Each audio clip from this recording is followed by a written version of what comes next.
Welcome to the Red Shoe Realty podcast. I'm Stacey Sappington, the broker owner. And today I'm so excited about this episode because you and I both get the opportunity to get to know Rachel Parrish a bit more. Now, you have seen Rachel Parrish before. She was on the podcast a while back, sharing her expertise on how she's using open houses to generate business. But now she's back on the agent spotlight so that we can get to know her a little bit more. So, hello, Rachel. Thank you so much for being here with me. Hey, Stacey. Thanks for inviting me, having me Of on. course, of course. So, I always have to know why did you get into real estate? What brought you to real estate? Well, I guess it was probably a myriad of things. I had kind of been climbing a corporate ladder for a little bit, and that was all great. I felt like I was being successful with that, but money isn't everything, and being able to spend the night in your own bed was really important to me. And just the fact that, like, as I was climbing that ladder, I realized that it was leaning against the wrong house. And so I was I like, love this is that not what I analogy. want for my life. And so, as much fun as it was and as great as the money was, I also was like, I think now is the time to make the change and start getting good at this other thing that I've always had a desire and passion for. I hope one day to own real estate for my own personal holdings and investment. And so to be able to, like, help people realize a dream of their own, as well as start to become an expert in a field that has always interested me, was kind of the big reason why I made that jump. Yeah, that was a really good jump because yeah, corporate life is tough, really tough. So Yeah. speaking of that, you kind of touched on it. What's your background in corporate America? What did you do before you got into real estate? Yeah, so I started as a salesperson for a fastener company, and that's just a fancy way of saying I sold nuts and bolts to car and, like, crane repair shops, semi trucks. So, Hmm. like, if it had wheels, they were my customers. And it was pretty lucrative as a salesperson. Having been there for a while, they actually tapped me in 2018 to become a manager, and so I became their youngest manager at that time. And it's a global company, but within my, like, the US side of the company, I Mm-hmm. was the youngest You were the manager. youngest. And like I said, it was a lot That's of so fun. cool. Yeah, it was great, but I'm glad that I left. I wanted a family. I wanted to be able to take care of my home and my husband, and I couldn't do that managing a team and traveling around greater Texas. Yeah, yeah, that's a lot. So was that the majority of what you did in corporate America was Yes. sell nuts and bolts? Yes. Yeah. I just stayed in that one industry and had sales experience and management there, and realized that I could probably go on to other sales type positions, but I would ultimately face a lot of the same struggles where I wouldn't be available to, like, take care of my own home and do the things that really interested me. So. Yeah. So, and this is just kind of a thought off the top of my head. Did that being in that environment and that sales environment, do you use some of those things that you learned there in real estate? Definitely. Yeah, I I would would think. say, like, real estate's a little bit harder in the sense that, like, I in my sales position with that company, my customers were brick and mortar. And so, like, I would go there and I built my reputation by being consistent and being trustworthy. And we had lots of repeat interactions. And in real estate, if you're meeting somebody, like, in an open house, or just, like, as a quick, hey, here's a friend, like, who might be interested in using your services, like, you kind of, it's more like a first date. Like, you have one chance to make a good impression. And it's harder to convey, like, I am trustworthy. But as far as, like, the customer service aspect of it, the communication and just, like, really taking care of your customer and putting them Right. as number one, like, that has served me really well with my clients. That makes sense. So, one of the things that you mentioned when we were chatting is not necessarily a job that you've had, but a passion that you have. Tell us about the pregnancy center. Yeah, so actually that's something I'm working on now as well. When I left my full-time sales job, I realized I had free time for something that's always been on my heart, and we used to only contribute financially, but when I left full-time corporate America, I was able to like start volunteering as an advocate at the local pregnancy center here where I live. And so, by the way, if anybody's interested, Pregnancy Resource Center East, we're always happy to have volunteers and donations and partners. Like it takes all levels of participation. And so I was an advocate there for 2 years as a volunteer.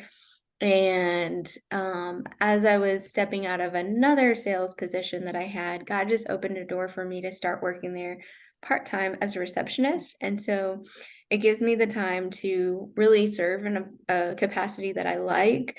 I like being able to welcome people in and make them feel wanted and be there for somebody who might be in a crisis situation. Um, and then it also gives me the structure of having like, this is your job. You do this for like 2 days a week, and then you have the rest of your free time to take care of your family, your real estate business, your clients. Like it's been just a really huge blessing. And I so see that God just like opened that door because it wasn't open just like a month prior. So it's super cool. That's amazing. And I love that you were willing to volunteer there. And then now you're getting paid to work there. That is Yeah. amazing. And yes, that's how God does it. So think back to your very first closing. Tell me what that was like and tell me what it felt like to go to that closing. Oh my gosh. Stacey, that closing.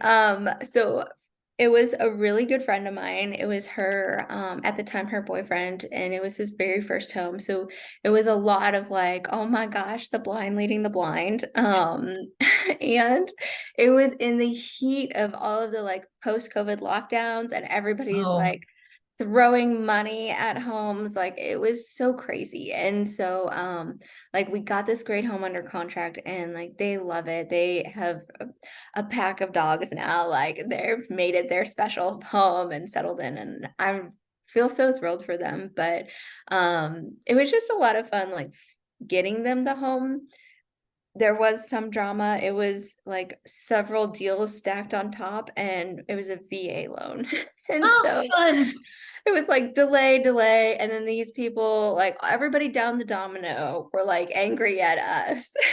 And so, but when we finally got to closing, like what a blessing it was to be able to like go there, and everything ran super smooth. Like I was so prepared for things to continue to go wrong because it had been a really challenging transaction. But we got to the closing table. I mean, he signed his life away as we all do when we buy homes.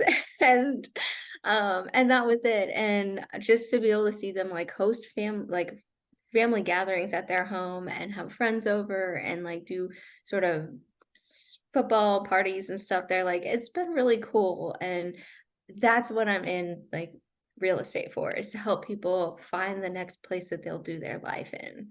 Yeah. Um, And I guarantee you they will remember the positive stuff too, like yes. when you look back, all the tough parts of it, they just seem like such a blip on the radar compared to the joy that you have of spending time with your family in your own home.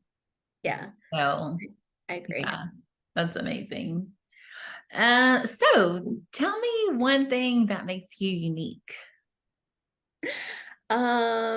Well, I mentioned to you when we were chatting, like there's a lot of things I could list that like make me kind of unusual. I was homeschooled, I'm one of eight, but really more so than anything, like I think it's the shoulders of the giants that I stand on. And I say that like it's actually a quote by Sir Isaac Newton, and it says, "We stand on the shoulders of giants," meaning that like nothing that we have is just ours.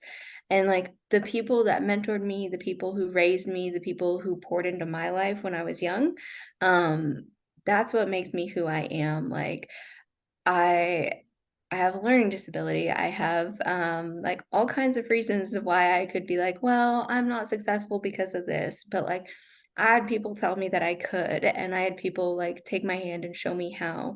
And so just to be able to like rely on that. Like my grandma says, she's like, I'm just an old farm girl. And, I see, like, I just got done mowing my lawn. And when I'm out there huffing and puffing and ready to quit, I'm like, get it together, Rachel. Like, you know, I think she's 80. Your 80-year-old grandma still mows her lawn, and her yard is twice the size.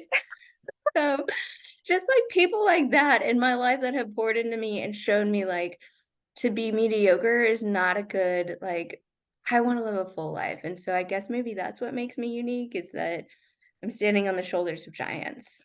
Yeah, that is amazing. Like it sets the standard here. So you may have just come in here, but you're striving to be amongst those people that have really kind of pulled you up. Yeah. And yeah, that's amazing. And not everyone can say that. Yeah. Unfortunately, that's true. Yeah, it is. Well, I am so excited to have you at Red Shoe. I actually met you before you were even at Red Shoe. So we've known each other longer than you actually being at Red Shoe, but you're just such a fantastic human being. And I'm honored to have you as a part of Red Shoe. Oh, thank you. The feeling is very mutual. I feel so blessed to have a mentor like you. You're there for me. Like, you may not hear from me for like a month and a half, and then all of a sudden I'm like, help, Stacey, I need you right now this second. That's okay. That's what I'm here for. So I so appreciate that. And yeah, it just means a lot to me to be part of the team. Well, we're happy to have you. So, and you guys, reach out to Rachel. Here's her contact information here, phone number, email, smoke signal, whatever works for you. You will be delighted to meet her too. And thank you, Rachel, so much for sharing a little bit of you with us. Absolutely. Thanks, Stacey. See you next time.